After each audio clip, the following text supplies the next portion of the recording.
Todos que estão assistindo a mais um episódio aqui dos nossos conteúdos do Rank My App.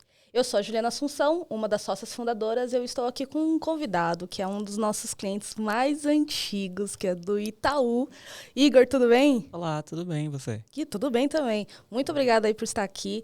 A gente está com um conteúdo hoje bem interessante para falar aí muito além dos dados, que é o que a gente fala bastante no dia a dia de mobile marketing, mas hoje a gente vai falar sobre digital analytics em geral, focado em aplicativos.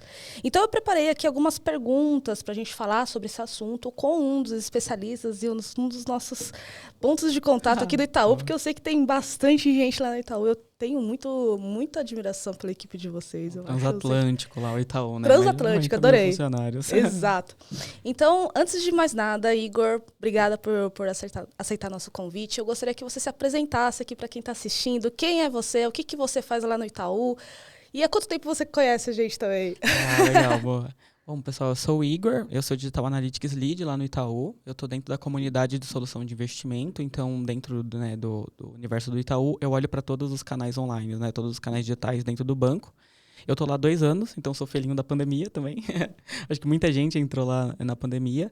E a Rank My App é cliente. Tipo, a gente, né, tem muito contato faz bastante tempo, né? E eu conheço você já tem um tempão. Então, que legal. Estou bem feliz de estar aqui. Mais uma vez, obrigado pelo convite. Vai ser Com bem legal. certeza. Eu estou muito honrada também, até para ouvir aí as suas respostas. Eu estou curiosa com algumas coisas também.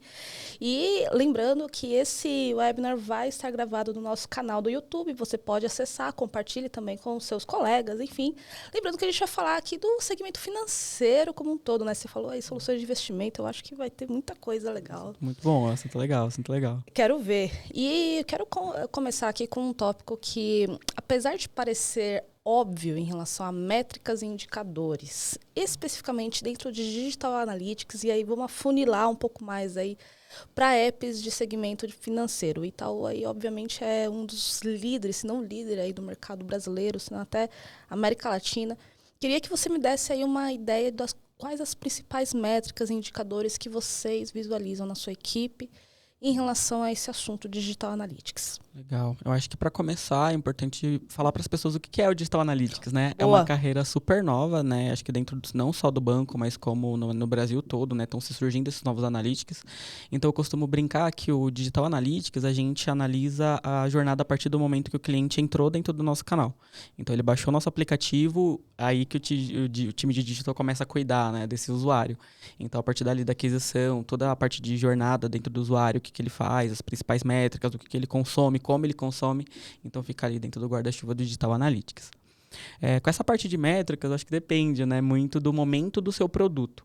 Então, por exemplo, se você está lançando um aplicativo novo, se você está lançando, né, uma nova marca, igual o Itaú, né, que tem a Master Brand e tal, mas tem várias outras marcas, no primeiro momento é legal você olhar para aquisição, né, porque você está em mar aberto, então você está lançando uma coisa nova, é legal que as pessoas conheçam, né, dentro o seu novo aplicativo, sua nova marca. Só que depois de um tempo, né, no momento que você já se estabiliza dentro do mercado, acho que é importante você olhar bastante para engajamento, para ativação. Então, acho que a gente, no Brasil, tem aprendido cada vez mais com isso de como mensurar melhor, né? Porque a gente sai de um patamar de que era só aquisição, awareness, Exato. todo mundo super preocupado. Como Downloads. É que eu chego? Downloads, como é que eu entro ali, como é que eu consigo mais usuários. E quando a gente olhava ali no final do meu funil, retia 1%, 0,5%. Então, acho que as empresas têm trabalhado muito, o Itaú também tem trabalhado bastante, para a gente consolidar, né, os nossos usuários retidos, os nossos usuários engajados, que é bem importante que no fim das contas, é o que vai rentabilizar o aplicativo e que vai garantir aí que o aplicativo esteja saudável financeiramente. Exatamente. A gente está com vocês, eu não vou me lembrar o mês exato, mas desde 2016, já faz algum tempo. E posso falar com propriedade que, 4, 5 anos atrás, era totalmente aquisição. Você tem toda a razão. Era a quantidade de instalações. Imagino que para vocês é um ponto muito sério, né? Não, então, e até a gente costuma comentar, né? Porque o mercado financeiro é um mercado super aquecido, movimenta, né, bilhões e bilhões de reais, né, no Brasil. Então, essa questão da aquisição, né, o dinheiro não é um ponto trivial para a empresa. O banco tem dinheiro, ele consegue investir, né? E até o nosso papel como digital é levar para as nossas lideranças que não é uma relação, uma proporção de 1 para 1, né? Se eu não colocar R$1 milhão, eu não vou trazer 1 milhão de usuários. Se eu colocar 2, eu não vou trazer 2, né? Então, Então, ele tem uma certa complexidade quando você está falando de aquisição. E também, né, mais uma vez, não adianta eu ter 1 milhão de usuários se eu reter 100 usuários, né? Provavelmente você vai ter algum problema financeiro dentro do seu aplicativo, ele não vai rentabilizar do jeito que deveria estar. E eu achei legal que você já começou nesse primeiro tópico, quase que falando em formato de funil, né? A aquisição, engajamento, retenção. E aí eu queria trazer um pouco essa visão 360, né? Qual que é a importância, na sua visão aí, de um especialista de Digital Analytics, de você ter essa visão 360, não só do aplicativo, mas do serviço que o aplicativo oferece? E como que essa visão impacta ou não nas métricas e tudo mais? E também, você falou um ponto que eu acho legal a gente reforçar bastante, que é o mercado está aquecido, o mercado financeiro. Está aquecido, bom ponto. Acho que essa questão da ferramenta é bastante você se apoiar bastante nas ferramentas que você tem, inclusive com seus parceiros aí, né? Acho que tá o Ring, é sempre bom ter essa relação saudável, de muita transparência. Mas assunto polêmico aqui, mas acho que a gente não pode só se apegar às ferramentas, né? Porque muitas vezes essas ferramentas elas evoluem, o mercado evolui, o consumidor evolui, né? A gente está em constante mudança e principalmente depois da pandemia, né? Quem iria imaginar que a gente ia ter uma pandemia no meio do ano, assim, do nada, pós-carnaval, onde a gente sempre brinca que o Brasil começa depois do carnaval. Pronto, né? Agora eu tenho que digitalizar todas as empresas, muitas empresas que nem funcionavam, nem conhecia digital, não conhecia o mundo, tipo, online, né? A gente tem que modernizar tudo. Então, a gente parte do momento que essas ferramentas, elas passam por atualizações, então é importante você ter alinhado ali com o seu fornecedor, com o seu parceiro, ter muita transparência, mas não se apegar só às ferramentas, porque eu já vi casos, por exemplo, de algumas empresas que eu não posso citar o nome, de se apegar aqui a algum indicador e aquela empresa muda, né, a sua plataforma, a sua ferramenta e o indicador deixa de existir. Algoritmo, estatística. Exato, mudou. E aí, como é que você faz, né? Então, é importante você, se apoiar, sim, você ter uma relação muito próxima com seus parceiros, inclusive para reivindicar algumas coisas. Exato. Então, é bastante importante, assim, para o digital. A gente tem um stack gigantesco, né, de ferramentas. Então, acho que é legal, assim, a gente ter essa transparência. A gente sabe, inclusive, falando aqui do outro lado da mesa, literalmente, é importante também que a empresa tenha essa visão, porque quando existe essa certa maturidade, vamos dizer, na visão dos dados, acaba evoluindo quase que junto. Vocês sabem qual é a necessidade, a gente consegue se adaptar no que vocês precisam, exatamente. Tanto que boa parte do que a gente é hoje em um dos nossos produtos é por conta de vocês, de todos os anos. Com certeza. Com certeza. E aí eu queria também trazer um ponto que eu não acho que é específico do mercado financeiro, também não acho que é uma dor só do Itaú, mas você pode dizer melhor que eu, que é essa questão de integração de dados. E eu imagino, assim, a gente já começou aqui falando que o Itaú é o transatlântico.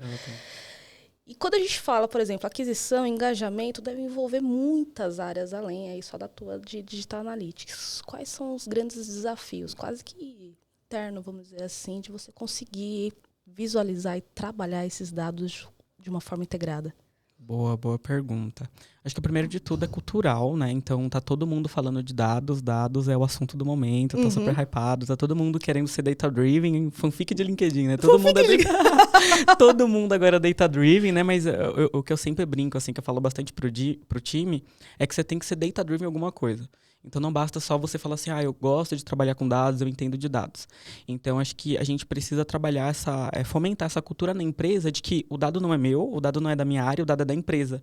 Porque eu vejo muitas vezes, em muitos casos, né, algumas áreas que ela quer trabalhar com o dado dela ali, ela não quer compartilhar, ela não quer democratizar. É claro, a gente tem que democratizar, né, os dados de forma saudável. A gente tem, né, questões de LGPD, que é um assunto super quente também, tá todo mundo muito preocupado. Mas de que o dado, ele não tem um dono, né? O dado é da empresa, então todo mundo tem que trabalhar, entender que aquele dado ali está disponível para todo mundo tirar insights, né, tipo do dado. Eu até brinco bastante que eu falo para as pessoas que você trabalhar com dados é uma relação de amor e ódio, porque você tem que odiar o dado se ele está parado e você tem que amar insights, né? Você tem que extrair ali o melhor daqueles dados. Então eu brinco que é um relacionamento abusivo, só que a gente fica tentando trazer ele de forma mais saudável. Caramba! E pensando o app, né? Você trouxe um ponto muito sério que é depois da pandemia, depois entre milhões de aspas, né? Mas houve essa aceleração da digitalização. Então, para o app, como é que ficou? Essa visão de dados, ela reforçou a importância importância do app, o trabalho de vocês foi muito além do app. Como que ficou essa questão, essa relação de amor e ódio entre app e os dados da empresa como um todo? Melhorou bastante. Eu acho que, né, uma das coisas que... não sou otimista aqui de pandemia, pelo amor de Deus, a gente teve, né? Foi horrível. Mas teve bastante aprendizados, né? Como toda coisa ruim, né? Gera, tipo, tem ônus e bônus, né? A gente melhorou bastante depois da pandemia, principalmente que imagina o Itaú, um banco centenário. A gente fez 98 anos mês passado. Então, você imagina, né? A gente estava acostumado ali com o Brasil, um país transcontinental, onde as pessoas têm muitos lugares até hoje em dia não têm acesso à internet. Então, a gente sai de um modelo totalmente físico e começa a ir para o modelo digital. Então, a gente tem que começar a melhorar os nossos aplicativos. Como é que a gente vai conseguir suportar, né, os milhões e milhões de clientes que a gente tem? Então, a gente conseguiu... depois da pandemia, a gente tem trabalhado bastante. E a gente tem um desafio muito grande lá de entender o nosso usuário. Porque é complexo, né? Parece que é trivial, mas é muito complexo, né? Porque eu brinco que a gente tem pelo menos 3 fases, né, dos nossos usuários, Itaú e qualquer outro negócio digital. Tem o usuário que ele pede alguma coisa, então ele está te pedindo, está fazendo ali uma pergunta, por exemplo, né? Ele precisa do seu produto. Tem o que ele quer, então tem o usuário que ele quer alguma coisa e não necessariamente são as mesmas coisas, porque ele pode pedir uma coisa e querer outra, e tem o que ele precisa. Então, no mínimo, todos os usuários ele tem 3 fases. Olha, então, você trabalhar como digital é basicamente você ter seu translator ali, tipo, de o que o usuário está te pedindo, o que ele está querendo, o que ele precisa, porque às vezes são coisas totalmente contrapostas, assim. Então, acho que é um desafio gigante. Caramba, isso é bem interessante. E tudo isso pode acontecer numa mesma etapa do funil, agora Numa eu tava mesma pensando. etapa do funil, exato. E gera muitos dados, cada uma dessas etapas. Caramba, muito legal. E de tudo que a gente fala, e eu sei que o Itaú é muito amadurecido nessa visão do produto como um todo, e o próprio app é quase tratado como um produto, não sei se eu estou certa aqui, mas com todos os dados que passam pela sua equipe, vocês também fazem muitas análises. Eu queria que você falasse um pouco dessas análises, o quanto que elas realmente ajudam, por exemplo, no que você mesmo falou, nesse hábito do cliente, do que o cliente está pedindo ou não está pedindo e ele quer, enfim. Mas esses tipos de análises que pode provir de tantos dados que vocês integram. Legal. Eu acho que começa desde a parte do tagueamento, né? Então, o time de digital, ele olha muito para o que vai ser mensurado. Então, a partir do momento que a gente pega um canal ali, ou uma nova experiência, uma nova tela para fazer o tagueamento, a gente já tem que partir do pressuposto de que o que eu quero mensurar e qual que é aquela métrica de sucesso, né, para aquela jornada. Então, como a gente tem muito dado, e o Itaú é gigantesco, e tem várias empresas também que geram muitos dados, a gente tomar cuidado de não sair tagueando tudo, né? Mais uma vez por conta do hype de que dado é o novo petróleo. Então, muitas vezes a gente pode acabar se perdendo em, tagueia tudo. Mas assim, você vai usar tudo, né? Fica muito mais difícil quando você tem muitos dados de você extrair insight. Porque o que é um insight? O insight é uma informação que chega em você, ele reverbera pelo seu repertório e você extrai alguma informação relevante do negócio. Então, é bem importante, acho que desde o comecinho, você só taguear e você só extrair dados de fato daquilo do que for importante para o seu negócio, importante para a sua jornada, né? Desde que você queira extrair análises, insights a partir daquilo. Que legal. E essas análises que vocês conseguem trazer, elas realmente respondem ou trazem mais perguntas depois que vocês conseguem integrar esses dados? Às vezes os dois, tá? A gente sempre brinca que quando a gente vai montar, por exemplo, um dashboard, algum tipo de análise, a gente sempre tem um trabalho com os PMs de perguntar qual que é a pergunta que você quer responder. Tá. Porque os dados, ele tem essa provocação de responder alguma coisa. Então, é para isso que o dado serve, inclusive, né, para te trazer respostas. Mas muitas vezes chega alguns momentos que você começa a tirar dúvidas, né, você começa a elaborar novas dúvidas sobre os próprios dados que estão sendo analisados. Porque é o que eu falei, o cliente ele é complexo, ele tem essas 3 fases que eu costumo brincar. Então, às vezes, o dado só em si, né, fazendo primeiras análises, você não consegue traduzir bem o que ele quer.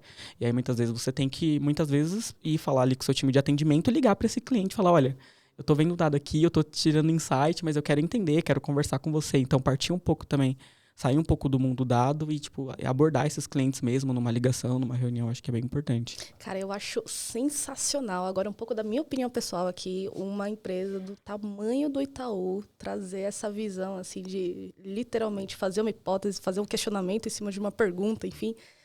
ligar para o cliente e falar assim, quero entender aqui uma coisa baseada num dado. E a gente faz isso bastante, assim, é bem óbvio, né? As pessoas devem estar assistindo e estar falando, nunca me ligaram. Não, tem milhões de clientes, gente, né? A gente tem 70 milhões de clientes, Não, então assim, a gente consegue ligar para alguns, mas acontece bastante, né? E principalmente quando o usuário, a gente vê que a jornada estava muito confusa, e às vezes ele manda um feedback um pouco... ou até mesmo tenso, um pouco mais ríspido, ou um pouco confuso, a gente fala com o time, liga pra esse cara aqui, né? Tenta entender o que ele tá querendo dizer, né? Tipo, qual que é a dor dele, né? De fato. Então, a gente faz isso, sim. Que legal. Eu tenho uma próxima pergunta sobre teste AB, que eu sei que pode virar o tópico polêmica em vários casos. Mas antes de chegar nesse tópico, mas se você quiser entrar também, não tem problema, eu queria te perguntar muito dessa questão do tagueamento, que eu achei muito, muito interessante também. Você fala assim, não é taguear tudo, porque você vai usar aquele dado. A minha pergunta é, você tá lá, a gente estava falando que cria da pandemia, né? Que começou de 2020 para cá. Você acha que teve alguma diferença nessa forma de tratar os dados da pandemia para cá, por conta dessa digitalização, nesse exemplo específico? Por exemplo, taguear tudo, ter um monte de dado é melhor do que ter qualidade dos dados? Exato, não, teve bastante mudança, né? Principalmente porque quando você tem um negócio físico, né? Que era, acho que o core do Itaú, né? Que ali o seu maior negócio era, tipo, as agências. Então, quando você vai para o mundo digital, você tem que trabalhar com questões, muitas vezes, que são complexas e diferentes. Então, por exemplo, eu tenho uma agência, né? Eu tenho agências em todos os estados do Brasil. Então, como é que você padroniza e você chama a mesma coisa, tipo, em todos os estados diferentes? Nossa. Então, assim, você tem que ter um processo muito bem definido de tagueamento e de data quality mesmo, para você garantir que, independente de qual seja o dado que eu esteja olhando, independente de qual seja a região do Brasil, o dado ele esteja padronizado, ele esteja, tipo, normalizado ali, para a gente conseguir extrair, de fato, os insights relevantes. E aí a gente vai para o assunto polêmico, que é teste AB. Eu adoro falar sobre isso. Muito legal, mas... é o meu assunto preferido, é um dos meus temas preferidos de teste AB. Ai, que bom, porque eu sempre piso em ovos, porque realmente, assim, eu acho que é um amor e ódio, né? Porque teste AB, primeiro você tem que ter essa qualidade do dado. Não adianta você fazer se você não consegue acompanhar, se você não consegue nem começar direito com os dados totalmente bagunçados, vamos dizer. Mas eu imagino que teste AB está sendo bastante falado por áreas de marketing, produto e digital analytics. Eu imagino que fica quase uma Suíça nessa história toda. Como é que vocês tratam teste AB lá no Itaú ou no geral para digital analytics? Legal. Eu acho que é o que você falou, né? Teste AB é um assunto que não é de digital, nem de marketing, nem de mídia. Teste AB é um assunto que deveria ser cross, né? Experimentação, modelos de CRO, deveria ser cross para todas as áreas. Então, os PMs, né? Os líderes de produto deveriam estar interessados em teste AB, eles falam de teste AB. E o difícil é você priorizar e tentar fazer com que os testes, eles não se contraponham, tipo, numa mesma jornada. Então, muitas vezes o time de marketing está apostando numa hipótese, aí o PM está apostando numa hipótese, o time de UX está apostando em outro, o time de digital está dando outros insights ali. Então, o tema de digital, assim, o tema de teste AB, né, em digital, é bem legal, mas a gente tem que trabalhar ali com todos os times, né, tentar orquestrar todos os stakeholders para eles não fazerem coisas totalmente contrapostas e que muitos testes também ligados ao mesmo tempo, eles podem até causar alguma confusão, tipo, no resultado de outro, né. Então, eles têm esse ponto também, acho que de gerir os stakeholders, mas tem um ponto muito importante de que as pessoas acham que teste é para gerar resultado. Até mas nem sempre. Então, o teste, muitas vezes, né, saiu até uma pesquisa da Gartner, né, que fala que em torno de 10% só de todos os testes que você fizer, você vai, tipo, trair um resultado relevante, você vai melhorar alguma métrica. Porque os outros 90% é para você gerar aprendizado, é para você tirar as suas dúvidas, é para você validar ou descartar ou fazer suas novas hipóteses. Ou fazer novas hipóteses. Então, e é muito complexo, porque imagina que você vai para uma liderança e fala, olha, a gente precisa experimentar. E a pessoa acha que já vai converter ali, melhorar seu funil em 10%, 15%. E muitas vezes não é o que acontece, né? 10% só estima-se que de todos os testes que você fizer, que você vai conseguir gerar uma métrica de fato, vai conseguir melhorar algum indicador importante. O restante é tudo aprendizado. E você bem falou, né, que o Itaú é um guarda-chuva de marcas, né? Tem vários, não só marcas, mas falando especificamente dos apps, eu imagino que não só apps diferentes entre si, mas comportamentos de usuários diferentes entre si. Então, ainda nesse ponto de teste AB, às vezes um teste para um produto seja diferente do outro, mesmo você estando dentro do da mesma empresa. Empresa. Vocês passam bastante por isso? A gente passa bastante por isso. E principalmente do amiguinho. Gente, por favor, testem o seu canal, a sua jornada. Se você tem vários aplicativos, não adianta você querer pegar a mesma estratégia e replicar para todos. Porque é o que acontece. Porque como os testes, ele tem esse viés, né? De você experimentar, de você aprender.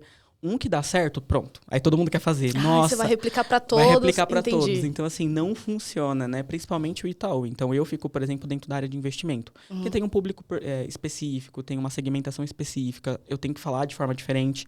Então, não adianta eu pegar lá o meu modelo do Super App, de um canal web, e começar a replicar tudo pro meu canal de investimento. Às vezes eu nem posso. Às vezes tem questões de legislação que impedem que eu faça isso. É verdade. Então, não é só porque um aplicativo, uma jornada deu um resultado super legal ali, eu consegui melhorar alguma métrica em 10, 15%, que eu posso pegar ela e replicar para toda a empresa e todo mundo tá fazendo a mesma coisa, né? Então, tem que ficar gerindo também essa expectativa, né, da liderança de falar, olha, não é copia e cola, tipo, não vai funcionar.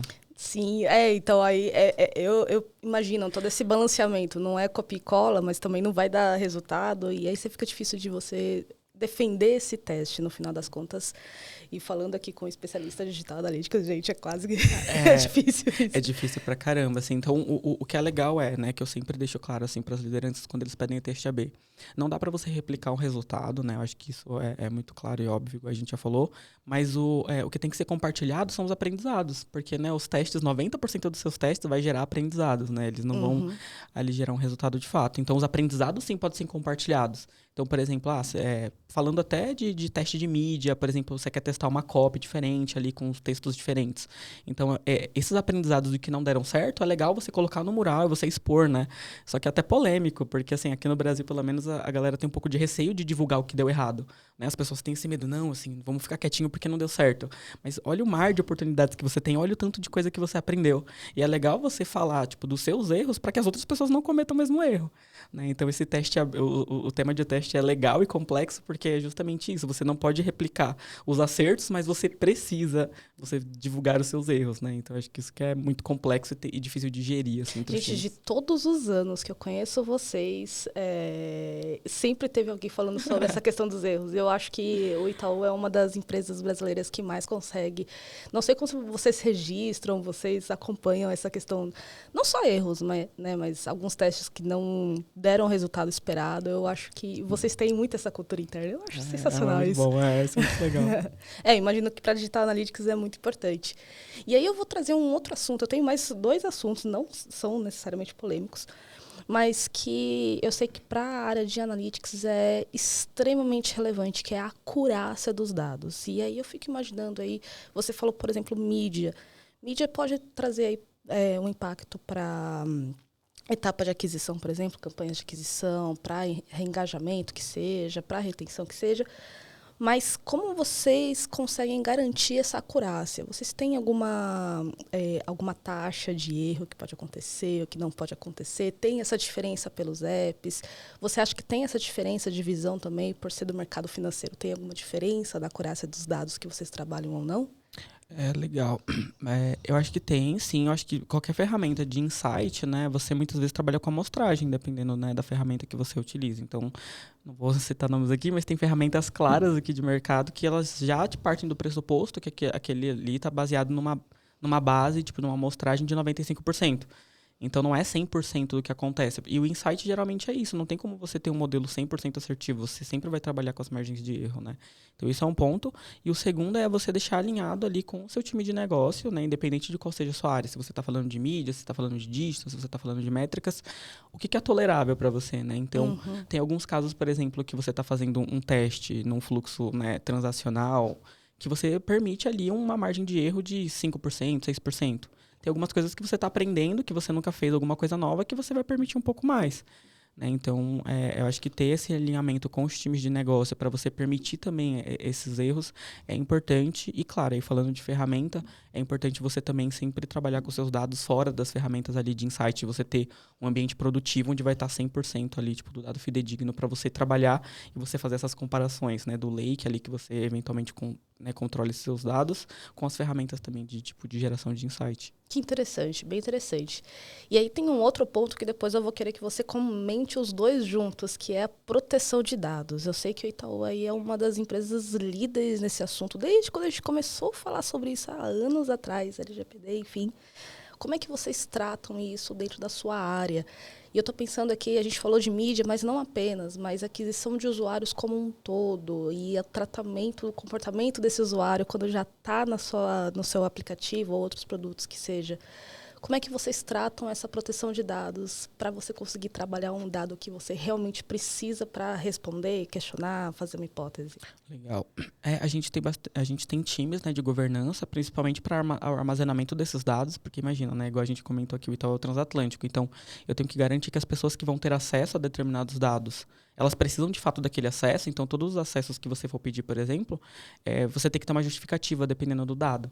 Então, isso já começa a criar alguns filtros, porque sempre que você tem que dar uma justificativa, as pessoas já ficam, opa, peraí, deixa eu pensar o que eu preciso fazer. Já começa, faz um já bloqueio, fala assim, né? opa, peraí, né? Eu preciso de fato desse dado, né? Principalmente do Itaú, né? Que o Itaú é um negócio de confiança, porque as pessoas têm o dinheiro delas lá, né? Não tem nada mais valioso tipo, do que o dinheiro da gente. Então, esse acesso de informações, a gente tenta criar algumas barreiras, assim, com times de governança. Então, você tem que dar essa justificativa para você tratar o dado.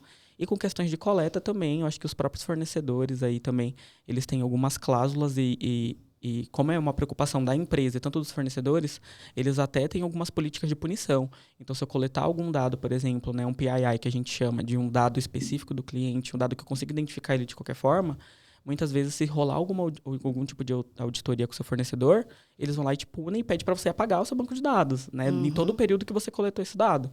Então, é uma preocupação não só nossa, como uma preocupação também dos fornecedores. Eles ficam bastante em cima, eventualmente fazendo várias homologações, tentando entender ali o que você está coletando. E aí a gente acaba tendo que se adequar para não sofrer nenhum tipo de punição, que a punição é bem severa. Eu imagino, sim. Eu acho que vocês são muito referência desse assunto.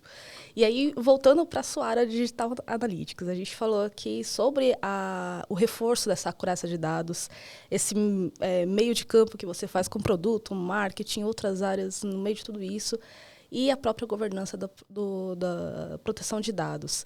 Fala um pouco para a gente do seu dia a dia. Como Legal. que é, quase aí, você usa a palavra orquestrar tudo isso. Como é que você faz tudo isso para você conseguir pegar aquele dado e conseguir levar ele para cima?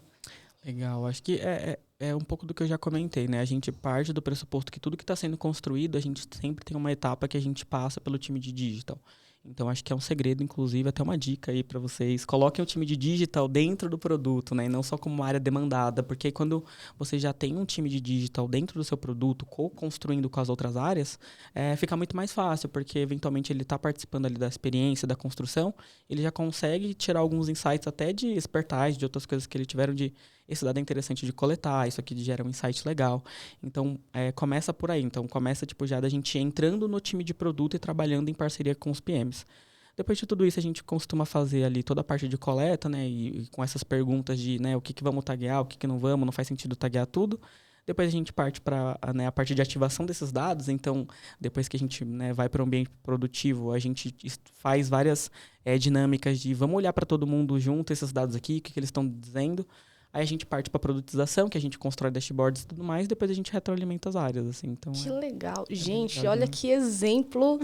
Não é só ligar uma campanha. Não, gente, pelo amor de Deus, não é só ligar a campanha, galera. Tipo, é muito mais complexo Digital do que Analytics não fica isso. doido.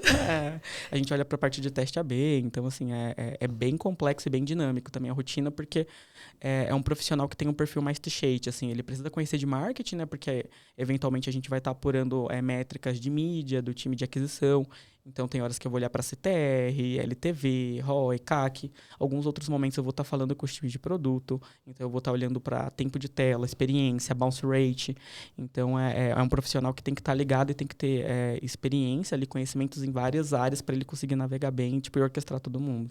E você acha que isso que você falou agora no final é super valioso? Você acha que isso é equivalente para todas as empresas que têm produtos, no plural, no mercado financeiro, ou é algo específico aí de quem tem esses tipos de aplicativos, investimento, como que é a tua expertise, ou é algo mais comum, assim? Você acha que é o mínimo para todo mundo? Eu acho que falar que é mínimo para todo mundo é complexo, porque, né, isso ter um time de Digital Analytics, né, gera um custo, né, gera um investimento. Óbvio. Eu acho que o que é importante para as pessoas que estão assistindo e para as empresas que eventualmente estão assistindo a gente você pode estruturar grande e começar pequenininho. Então, é claro, se você tem, né, você acabou de lançar um aplicativo, você mal tem dado para analisar, você está lançando ali a sua jornada, não faz sentido, eventualmente, você rampar um time de digital com teste AB, CRO, experimentação, que conheça de mídia. Então, é importante você enxergar isso lá na frente, para que você vai ficar desse jeito, mas você começar pequenininho. Então, eventualmente, alguém que conheça minimamente de dados, começar a olhar para dados de digital mesmo dentro do seu aplicativo, a princípio resolve. Mas realmente é um time que deveria estar em todas as áreas, tipo, em todos os segmentos de empresa, em todos os perfis, porque é um profissional diferente, assim, que vai te dar muitos insights legais. Eu acredito que é uma das grandes profissões do futuro, para ser honesta. Não, já tá acontecendo, na verdade, né? Dados, assim, acho que tá todo mundo falando disso o tempo todo. E digital, realmente, é uma coisa nova. Tá todo mundo se especializando. Tem várias empresas lançando curso. Eu já vi faculdades de marketing, por exemplo, que estão colocando agora o digital como disciplina obrigatória. Porque vai ser... Até que enfim. Gostaria de ter tido. Gostaria de ter tido de novo. Né? Dá vontade de se formar de novo, né? Não. Mas sim, eu fico muito feliz. Esse final de semana eu vi uma pós-graduação em gestão de dados, alguma coisa assim. Eu achei que é uma coisa muito nova, realmente. Então, já falando aí de um profissional do futuro, Digital Analytics como um todo, a gente falou aqui de uma visão 360, a gente falou de todo o impacto, né, em várias etapas. Igor, eu queria que você deixasse aí, para a gente encerrar aqui o nosso vídeo, deixasse uma dica final para quem procura otimizar já o seu produto, suas campanhas de marketing a partir de dados. Qual que seria a sua dica de ouro para a gente fechar aqui? Legal. Eu acho que é um pouco de tudo que a gente já falou, assim, galera. Estruture grande, comece pequenininho, mas estrutura grande. Então, acho que o importante é começar. Às vezes, eventualmente, você, né, não está preparado para ter aquele custo, mas tem várias ferramentas de mercado que dão opções para você ter opções freemium, que não vai te dar todas as funcionalidades, mas você vai conseguir fazer alguma coisa, já vai começar por algum ponto. E você, tipo, realmente tratar o dado como área do negócio. Tipo, ele tem que estar integrado ali dentro do negócio e não só como área demandada, porque senão a gente vai estar sempre fazendo mais do mesmo. Eu preciso desse dado, por que eu preciso, né? Porque eu preciso, porque falaram que precisa ter, que dados é o novo petróleo. Então, acho que o dado ali, os times de dados têm que estar dentro da área de negócio como parceiros mesmo. Que legal. Muitos aprendizados aqui do Igor, do Itaú. Igor, muito obrigada pela sua participação. Obrigado pelo convite, estou mega feliz de estar aqui. Que legal, eu fiquei muito feliz de conhecer também.